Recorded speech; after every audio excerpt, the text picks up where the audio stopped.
Since I was a kid, I've always loved learning. I love to read, I love to write, I love to create, I love to think. I loved getting straight A's on my report card, I loved being the top student in class, and most of all, I loved how it felt to have my family celebrate me and tell me that I was so smart and that I was going to be the first one to graduate and I was going to be the first one to go to college. I felt like a genius. Then in the 6th grade, we went to Edward Teich in Dallas, and I had a teacher named Mrs. Calico.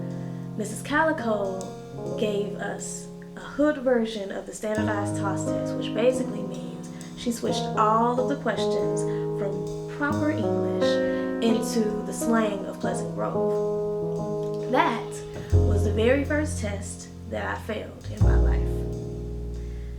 There I was, 12 years old, testing at college levels in math and reading, but I couldn't even pass a test on how to talk to my own people in my own neighborhood.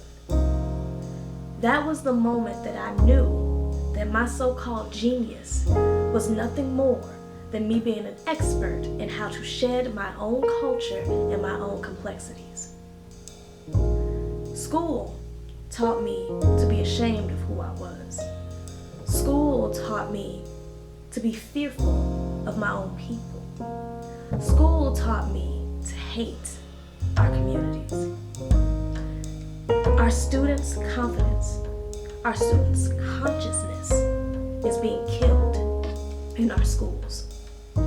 It wasn't until I was completely surrounded by blackness at Clark Atlanta University and learning Black history that I learned to love. I fell in love with Africa and the diaspora. I was filled with love for our communities and our people. I learned to love myself. I know from experience that the only way to fight self-hate, the only way to fight self-fear, is to flood our children with self-love. That is the work of Boom. So I'm calling all lovers of light to be our donors, to be our partners, to be our champions, to be our team.